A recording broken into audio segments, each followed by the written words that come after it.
Better to persuade or confront? Emmanuel Macron opting for the royal treatment with Donald Trump at Versailles, what with a dinner to celebrate the 250th anniversary of the King of France's support for the birth of a new nation. It's all about keeping the U.S. president on board with Ukraine, reopening the Strait of Hormuz, and more. But will flattery work when it comes to the AI revolution? Lunch preceded dinner with tech titans and the guest of honors on the day of the closing G7 summit in the French Alps. There, the elephant in the room was Trump's sudden decision last Friday to give Anthropic 90 minutes to shut down foreign access to its latest artificial intelligence models. The reason cited: national security.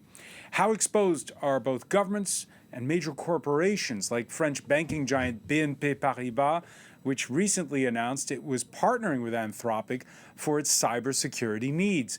Can a stroke of the pen from the Oval Office suddenly expose the rest of the world to hackers? For years, the same Europeans who counted on the U.S. defense shield to protect them on defense also banked on its big tech. Everything from Visa credit cards and Google searches to Amazon deliveries and cloud storage. Amazon, whose boss Jeff Bezos was the star attraction at the big VivaTech trade fair here in Paris. We'll hear from him. Silicon Valley's dominance has grown to the point where it draws the planet's money and its data. Its billionaire bosses dictate their terms, and oligarchs like Elon Musk peddle pro-Kremlin far-right messaging on their platforms. So how does the rest of the world defend its own national security and its sovereignty? Today in the France 24 debate, we're asking if the rest of the world, well, is beholden to Silicon Valley. With us, digital consultant Reina Stamboliska, practitioner in residence at the French public research body CNRS's Internet and Society Center. Thanks for joining us. Thanks for having me. André Lezuc-Petry, president of the Joint European Disruption Initiative, which advocates for the continent's sovereignty on defense and digital. We don't advocate, we try to do it. Okay, thanks for being with us. Bernard Benamou, Secretary General of the Institute for Digital Sovereignty. Good to see you again. Nice to see you too. And from the Estonian capital, Tallinn, Arvi Tavas, Director of the Institute of the Estonian Language. Welcome to the show. On the go, you can always listen to the France 24 debate wherever podcasts are streamed. Yeah, it's a sign of the times when AI's biggest bosses sit as equals with the group of 7 most industrialized nation leaders. OpenAI's Sam Altman, Google DeepMind's Demis Hassabis, and Anthropic's Dario Amodei, whose rollout of its most powerful Mythos and Fable models have had to first deal with security concerns. Those made headlines, and then that sudden export ban. It was 5:21 p.m. last Friday when the order came. Peter O'Brien has the story. Anthropic marketed their latest product as dangerous. That's come back to bite them. We are complying with the government's legal directive and are removing access to Fable 5 and Mythos 5 for all users. Just days ago, the artificial intelligence company rolled out its most advanced chatbot, Fable 5.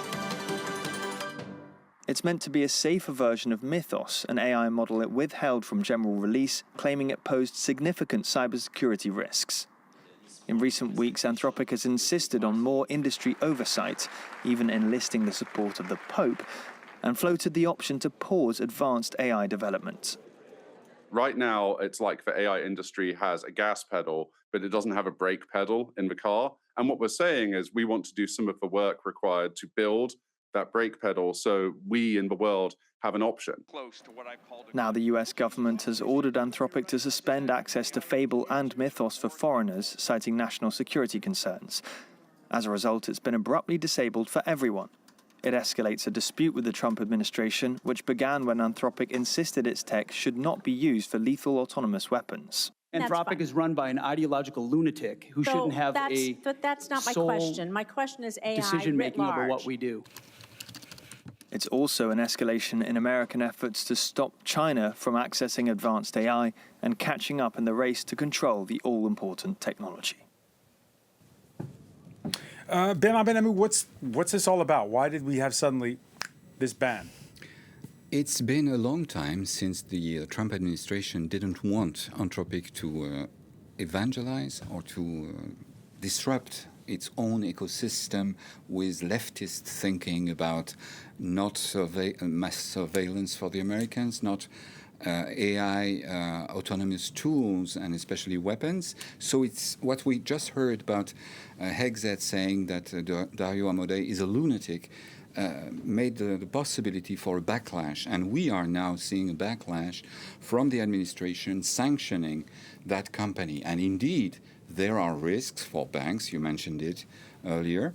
There are risks for security, and I guess we will talk about that too. But basically, it's a political issue. And at this moment, Trump and his pundits want to have all the ecosystem behind his ideological choices and not to, as they said with the Pope, Leon, create disruption in the current narrative of the White House about AI and technology. So, Reina Stambuliska, Dario Amodei and Anthropic are the good guys, and its rivals are the bad guys? Is that how this works? Look, I'll go into something totally different. None of the above. You're not answering the question. I am, but not the question you asked. No. Let me kind of roll back a little. What I'm most concerned about and what is unraveling here behind all that lunatic and name shaming and things is export controls. I'm particularly concerned that we're kind of losing sight of this particular lever, of influence and even, I would say, interference. So export controls have been there quite strongly since 2022. It's not Trump's doing, right? So However, export controls on cars are one thing, but export controls on cybersecurity are another. It's export controls on technologies, Right. right? So the export controls are ways in which you, as the producer, main producer, or oligopolistic producer of specific technologies that are called dual-use technologies, meaning they can be used in civil and in military situations, those technologies are regulated. Who can have access to them, right? And so since 2022, what we saw was export controls on GPUs, right? China couldn't access American GPUs. This has been widening to include weights for closed models. This is precisely the case for Anthropic's models. But also, it's creeping in a way, if you want, towards cloud services being used to train models, right? And that's where things get less spectacular in terms of, online debates and naming names. But actually, no, it doesn't, because now we're getting back. Why are they doing it? Why are they putting these export controls on? Because is it politics, as Bernard was just saying? I'm not sure what he means under politics, because there is internal politics, there is I'll tell you, at the heart foreign policy. At the heart of the band, Donald Trump's AI czar, David Sachs, one of the South African-born tech titans who co-founded PayPal, and who, according to reports, last Thursday, so a week ago, got warnings about a security lapse from a top executive at Amazon, and then 24 hours later, voila, export controls. Yeah, so if you like, there is a lot of FUD, and there is a problem with the current American institutional setup. There's a gang of people who were all at PayPal who are one side and Dario Amodei the other? Part is of that it what is this is about? There is the chain of command. How are decisions taken is absolutely unclear. And what came out, what transpired with the Anthropic situation, is that there are like fewer than 10 people who ganged on Anthropic and gave an ultimatum of 90 minutes, that was said in the introduction that you made, that Anthropic must stop, providing that tech to people, including its own employees who are not American citizens. Right? So that's where you get a situation where a tool of political power, if you like, that are export controls of technological industrial power, is being transformed and perverted into something very different, which is some guys with an unclear chain of command get to constrain, a privately owned company, so far, into its own inner workings Which is also, by the way, a clear stray away from Trump's "we'll never, meddle in companies' affairs." Okay, let's get one more reaction on this. Counting the punches from here in France, where he's returned after serving as Meta's chief AI scientist, Yann LeCun. He posted this to LinkedIn. Dario Amodei, this is the head of Anthropic's ridiculous fear-mongering about mythos fable, that's the AI models, it finally pays off, that's irony. The U.S. government bans its use by non-Americans, including by foreign employees in the U.S., as Rania just said. One reaps what one sows. So Yann LeCun, who's this respected AI scientist here, effectively saying there are no good guys in this in this fight that's going on over in the U.S. Do you agree with that? I think there's nothing really new under the sun. I mean, number one, it's not the first time that the U.S. government, that basically all governments in the world, ban or limit the export of a tool that can have consequential national security implications. And in the US, the concept of national security is much wider. We have an example which is very famous, early 2000. It was even a Macintosh that was banned, and Apple used it in an advertising, putting tanks in front of a Macintosh, saying both are a threat to national security, so they use that as an advertising. And the third thing, let's not forget that 3 months ago, there was a general outcry, and despite what Jan, and he's obviously extremely respected, is saying, where really a lot of people in the cybersecurity domain were kind of worried about the potential capacity of mythos to identify zero days that were very deep buried into cyber systems. So it was the one thing that I think we should focus on, and which I think is the news, is number one, Europe was not informed. So for all those leaders in Evian that they think they still have an importance, no. In the view of Washington, we are irrelevant because we are not informed. Number two, the fact that we see that as a surprise is just sloppiness, because again, mythos was suspended already 3 months ago. And the third thing is the illusion in which we live. I still hear people saying we are at the frontier. No, I mean, the best running model in Europe is ranked 54th. All right. So I know if we ask French people, they always think that one famous model, which I like a lot, is frontier. It's not the case. So bluntly in our face, our dependency has been published. What I'm worried is that since 3 days it should be code red in Europe, kind of a conclave where no leader is coming out unless we find a solution. I don't see any of that. Yeah, Europeans very much feeling like they're on the menu in this roast. Yeah, a Labour member of the UK Parliament pointing to the military and hospitals in Britain that were rolling out Fable, that Anthropic AI model. They were also talking about DeepMind. That was British before Google bought it out, and the British universities where innovation happens. Al Carnes, tweeting the following: "So the work happens here, and the value lands somewhere else. We invent, others build, others decide. Then we read about it on Saturday morning," because this was a Friday night decision. Again, I'm going to ask the same question I asked the other two panelists here. Why was there this export ban? I think we may argue about the chain of command, but there is a rational decision from the US government to ban it. I mean, these tools we talked about a long time that LLMs allow you now to know exactly how to build a nuclear weapon. I mean, obviously, you still need to enrich the uranium for that to build bioweapons. And we reached a point where it becomes something that was still very open. Russians could use it, Chinese could use it. So the fact that there's an export ban, from a US point of view, I think is very rational. Actually, and don't misunderstand me, I'm not at all a fan of the Trump administration. But in this case, letting the best model flourish and then put a ban when really something is going too far is the right way to regulate, instead of doing the opposite in Europe, where, again, there's a wake-up call.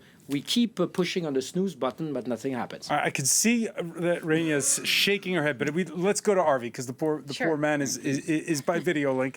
Arvi Tavast, your Institute of the Estonian Language just published its assessment of AI models' ability to parse Russian propaganda.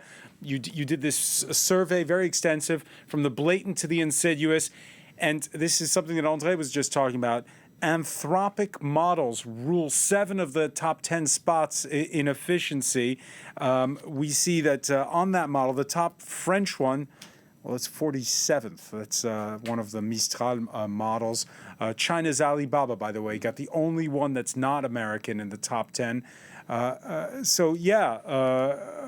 other words, right now, we're vulnerable. The best models are American. Well, I wouldn't make the distinction between American and non-American. I would say open or commercial models. And commercial models, yes, they tend to be at the top of the list at the moment, but that's something that we can work on. Open models will catch up, and it's for us to do to develop them in such a way that they will catch up. Okay, so if something like France's Mistral is 47th, it doesn't always have to be so. Why do you think this ban happened? And do you agree with André that it's the U.S.'s prerogative to put an export ban on? Yes, I agree. It's completely rational to keep technology to yourself if you have it. For us in Europe, this is not really a surprise, I would say. We have been expecting something like this to happen for a long time. We have been discussing that we need digital sovereignty. We need to be independent of foreign cloud services, foreign technology. We need to develop our own. And this is exactly what Mistral is doing, what other parties are doing, including ourselves. We are part of a cooperation with, for instance, the French Ministry of Culture to develop measuring devices and then also feed into the development of language models. So, Rainier, you hear they're both Arvi and André saying that it's the prerogative of the United States to, if it wants to, do it. You'll notice I didn't say the opposite. But you did shake your head. So why were you shaking your head? Because as a cybersecurity professional, I'm sorry to pull rank on here, but I mean, it's just crazy to think that you'll go to a chatbot and tell it, oh, hacky chatbot, do hacky things, and it will all of a sudden, out of its own volition, start finding things out of nowhere. When you read Anthropic's own red team documentation, meaning the people who created and instrumented the pipeline that allegedly finds vulnerabilities, right? We have never used this. The only thing that we see is something that is mid-level marketing brochure, mid-level techno speak, right? So when you read this, but this is the closest we get to the actual capacity, right? So when you read this, what you see for this big, that was very popular in a few weeks ago, vulnerability, what you see is that this team that has been only doing this spent 1,000 runs onto their own pipeline, out of which came one vulnerability that they couldn't exploit, meaning they just found something that looks dangerous, but they couldn't make it do harm. Okay. Right? So this brings a lot of questions. This brings questions about posture, marketing. Like, oh, my AI is so dangerous. If I publish it, we all die. Excuse me, but OpenAI did this in 20... So that's why Yann Lequin in that post was angry. Yes, and I agree with him. This is we all jumping right into that sort of marketing propaganda. And I'm sorry, but this is below us. This is beneath us. So this is one thing. Second thing is that when you see how Project Glasswing works, meaning the whole framework where business partnerships are done around the whole Mythos thing model. This is Anthropic's big right? model there. So the Project Glasswing thing is all service providers of different cybersecurity needs around vulnerability management. So there you get a very nice vertical business model where the model allegedly finds vulnerabilities. It doesn't ask anything about the whole ecosystem of vulnerability management, which is a frigging, excuse my French, wicked problem from an operational point of view. But it comes with a closed set of business service providers that will help you handle the problem that they allegedly create. And all this never asks the question about how much it costs to find those vulnerabilities. So the 1,000 runs that the Mythos pipeline allegedly did to find this vulnerability costs 20,000 in tokens only, US dollars. Right. So they're right. So I apologize. They're hooking you into a system where they keep you coming and where it's hard to disengage afterwards. And even further than that, and I will be giving you, but even further than that, I mean, how many companies do you know that could just, like this, spend 20,000 on tokens and hope for the best that they will find something that is actually useful for them? All right, so I have a lot of questions for Benhamou, because the last time you joined us, we picked up on reporting that France's domestic intelligence service, its equivalent of the FBI or MI5, was beholden to Palantir for its surveillance system. That's the U.S. company. The French Prime Minister, Tuesday announcing it was breaking the contract and turning it over to French company Chaps Vision. I hope I'm pronouncing that correctly. Bernard Benhamou, first question. Everyone said, the DGSI, the domestic intelligence, it can't break the contract because they've been in bed with them since 2016. Those contracts are hard to break. Now they can break the contract? That's not what Palantir is saying, obviously. They are saying that it will go to its natural expiration date, which is 2028. So basically, let me say it bluntly. That's good news.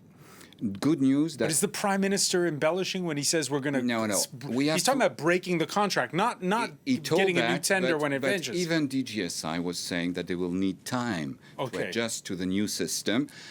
In fact, we have to remember the chronology about that. A few weeks ago, the German service were using Chaps Vision instead of Palantir.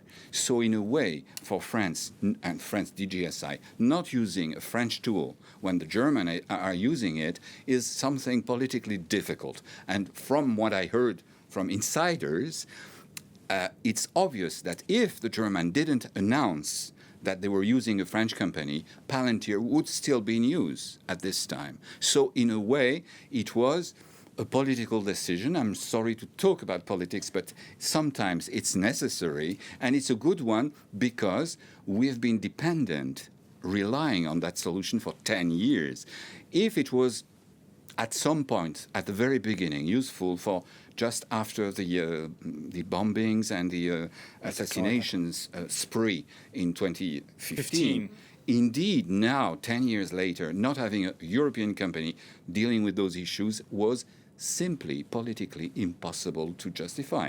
So at this moment, in terms of digital sovereignty, after another affair happened a few weeks before, where the health data platform, the health data hub, was removed from Microsoft Azure cloud service to a French company, Scaleway, this was also a trend which shows one thing, that digital sovereignty is an issue that no one, including high-level politicians, are able to dismiss. And, if I may, just one thing. On this Anthropic issue, for the first time ever, since we've been dealing with those issues for more than 10 years at the Institute, we saw first-level candidates for the presidential election saying that we need to develop our own digital sovereignty. It's never been a campaign issue before. Never that way. Never.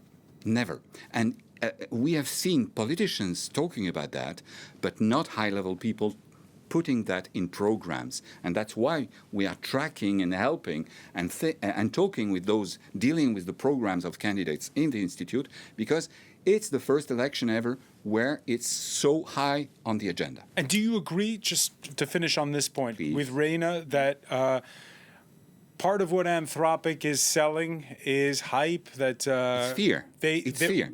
It's marketing of that they fear. make the problems that they then Indeed, solve? That's a great tradition in marketing. You have many ways and emotions you can mobilize for marketing. But indeed, fear is one of the largest and the most famous one. But what Lequin was saying was obviously true.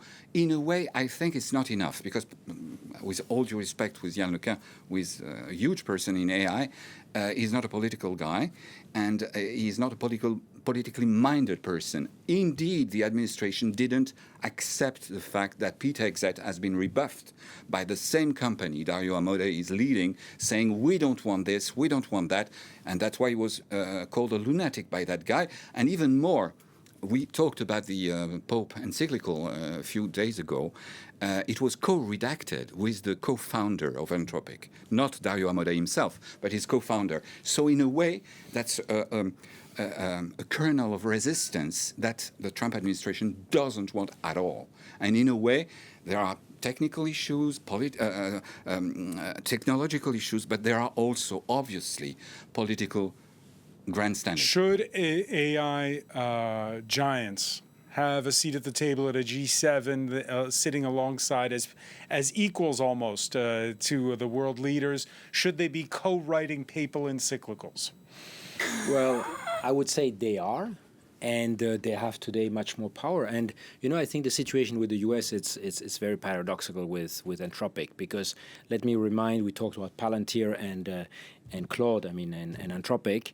Both of them are the essential bricks for the command and control system of the U.S. military that was, at least at the beginning of the war against Iran, so effective. For the first time, the project, which is called Project Maven, of which Amazon does the cloud, Anthropic does the data analysis, the LLM, and the large language model, and Palantir does the data clustering and analysis, have been, said to reduce and improve the efficiency of targeting, tasking from thousands of people for a very complex operation and 1,000 sorties to 20 or 30 people. So actually, the DoD is very dependent today on Anthropic, on this critical tool for the U.S. military. So you never like it when you're a politician, when you don't have control. Indeed. And so it's what we say in France, le coup de pied de l'âne, so the donkey that hits back. and obviously this second thing, I completely agree with Reina on the marketing part, and it's not new again. I remind you how Apple played the privacy wave card. When a couple of years ago there was a terrorist attack in Los Angeles, and we said even for the FBI we will not unlock an iPhone, which they eventually did. Yeah. They did that. They said that hacked. because they wanted to. Yes, then the FBI hacked it, but they wanted to do that because they understand that privacy is actually an essential marketing tool.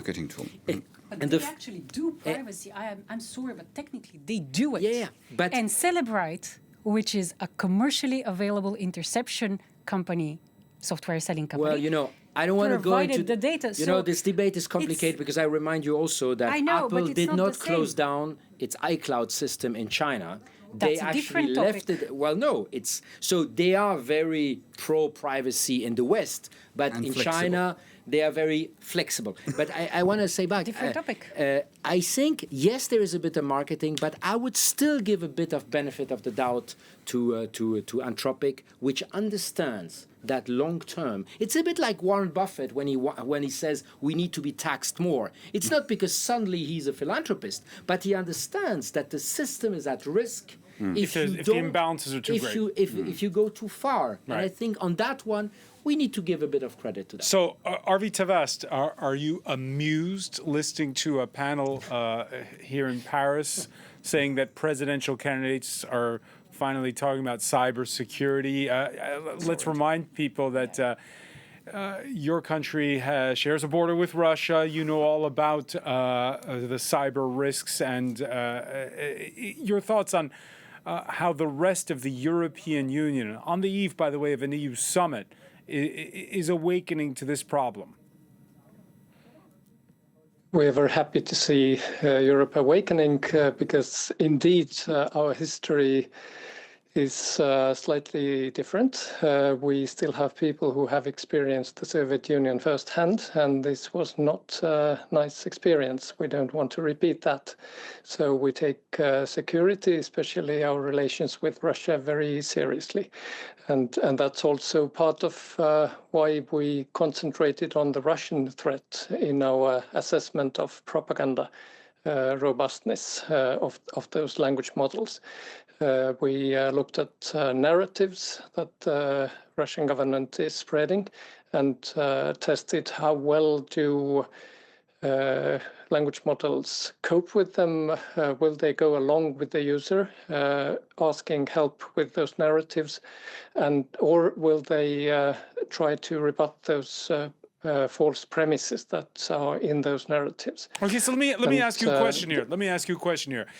Let's take that sort of the lens of somebody who watches the Russian space and apply it now to the United States. If the AI giants are the oligarchs and the president of the United States is the strong man, then how does that relation seem to you and compare with what plays out in Russia? Well, there are similarities, of course, as you imply, it's a question of values, I would say, mainly. We are more, we consider ourselves more aligned with values of countries located to the west of us. In the east, Russia is based on very different basic assumptions about human society. So at least for the time being, all kinds of perhaps too powerful commercial entities in the West seem less of a threat to us than what's looming in the East. All right, that brings us to something else that sort of was coming around this G7 on the eve of the summit after social media fueled anti-immigrant riots in Southampton and Belfast. The UK grappling with the sometimes tragic consequences of cyberbullying, with Elon Musk weighing in on his platform, supporting the far right. The Prime Minister announcing a ban for under 16s for apps including TikTok, Snapchat, and Instagram. Social media is making children unhappy. It's making it easier for bullies to harass and abuse them. And it could even be harming their mental health, exposing them to content that is dangerous, because that's what grabs the attention. It's designed to be addictive. Now, back in April, Donald Trump threatened the UK with tariffs if they didn't drop their new digital services tax. Some fear the social media ban might make the U.S. president see red. Donald Trump, certainly a leader, likes to throw his weight around, like when he bigfooted his Treasury Secretary at a meeting this morning in Evian at the G7.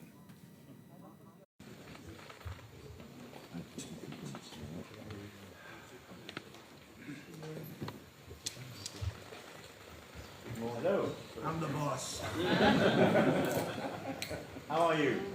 Good, thank you.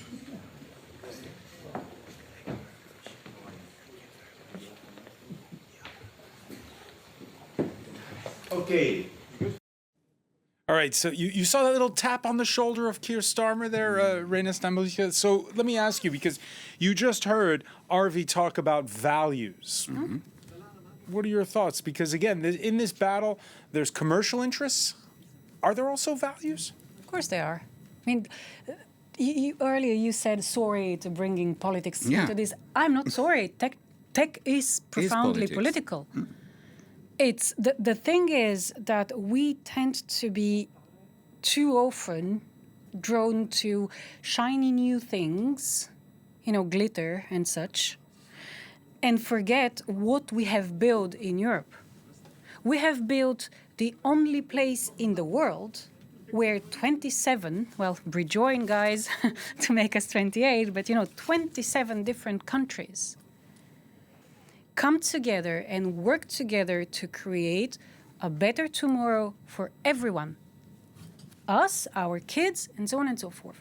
And we tend to forget this and tend to forget that, yes, it comes with friction. Yes, it comes with trying to get people to align with the same rules about how we deal with our own internal issues, but also with people coming from other countries.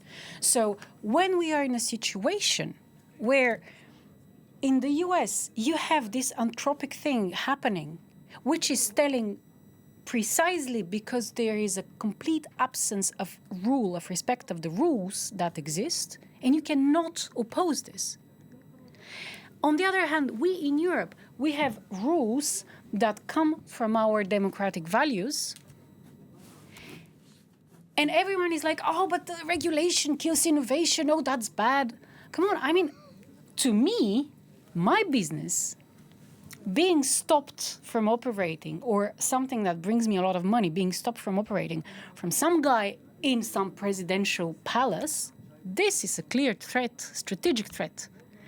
Me knowing what the rules are and where I can complain, this is a very different and very reassuring space of doing business. And by the way, and I'm giving this to you then, by the way, all my clients from the US and other places, Canada and also Asia, outside of China, they all come to Europe because they can just rest here.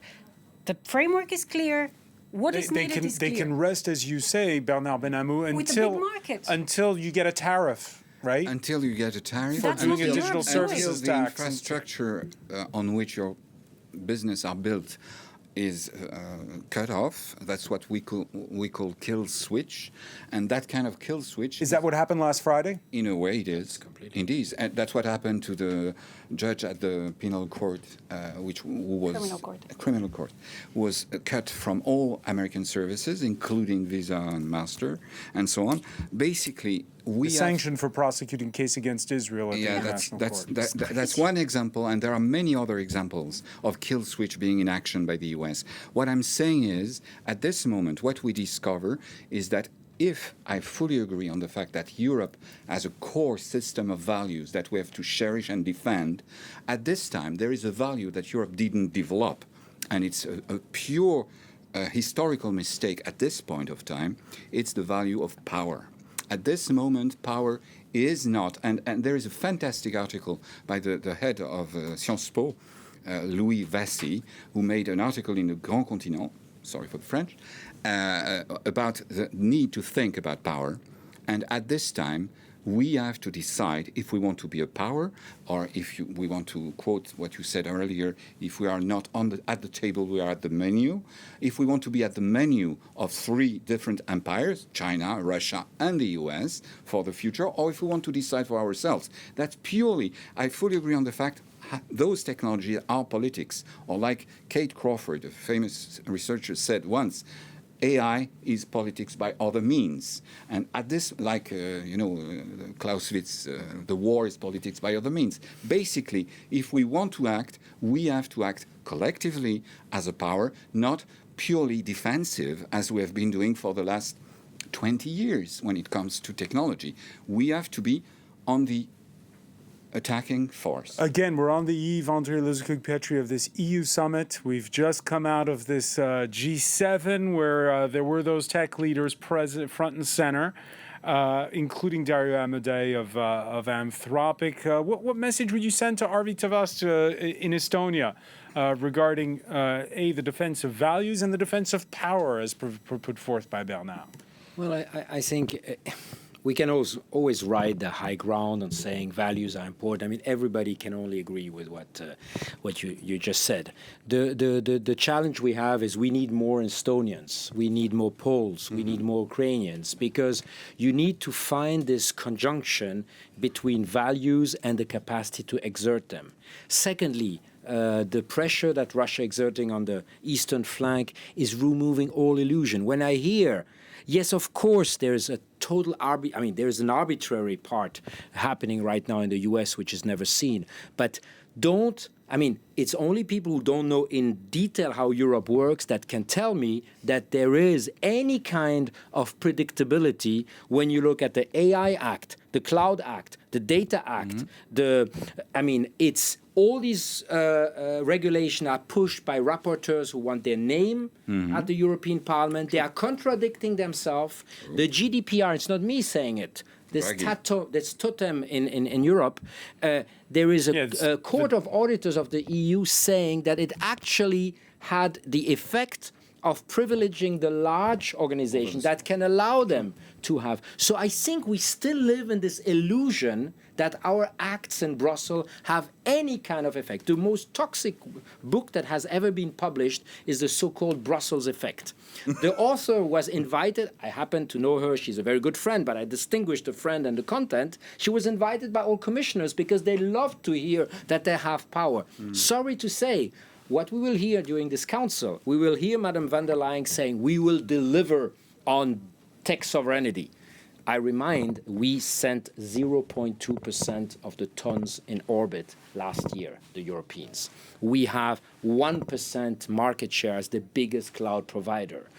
We have not been consulted at all on this kill switch. So what else do we need to realize the way that we are working in Europe then? Well, because if it's so bad. No, if it's so bad. It's not Europe which is bad. It's the way we take decisions. The project, and that's why my cap is green and not blue, because I think the project of getting people together, the scale is the thing we need today in this world. So we need to be together. And I'm against this idea of being middle powers. We are big powers.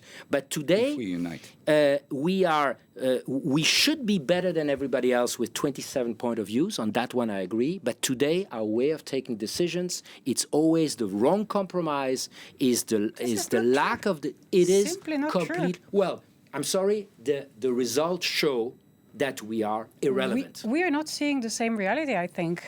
You do not, yes, that's for sure. You know, And we've been caught by the clock, alas. Yeah, but unfortunately. we will continue this discussion. Reina Stamboliska, I want to thank you. I want to thank André Luzaku-Petri, Bernard Benamou, Arvi Tavast for being with us from Tallinn in Estonia. Thank you for being with us here in the France 24 debate.